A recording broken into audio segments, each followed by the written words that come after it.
with kids, work, three kids. How did you guys pull this off? That's a lot of multitasking. It is. I mean, I'm not going to say it was easy, but it definitely made us get a little bit creative Uh and huh. prioritize things a little bit better. And it definitely lasted longer than 15 minutes. I feel like I need to put that disclaimer out there. Yeah, what was the hardest part about having sex every single day, or is that kind of like a silly question? I don't know. No, it wasn't hard.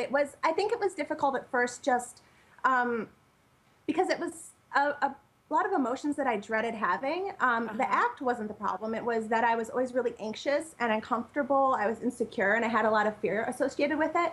So the idea of having sex was something that I almost sort of, it was a really heavy feeling for me. So that was part of the chore in the beginning. That sort of lightened up and it became fun. You got more comfortable. That's good to hear. So our Showbiz Tonight producers, they did a little bit of digging, and they found that the average couple under 30 does the dirty twice a week. So over 30, only once a week. So did it ever get to the point for you where it was just too much of a good thing, more work than fun, or did you surprise yourselves and say, hey, we're going for 10 times a day?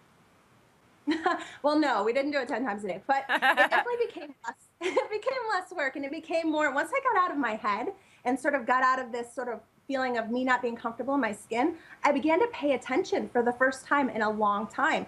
I learned what I liked. I learned what parts of me Huh. felt sexy. And it was a really fun learning experience that just happened to last 365 days. Very interesting. So it sounds like it did work, but did it get your sex life back on track? Because that was the whole goal, right?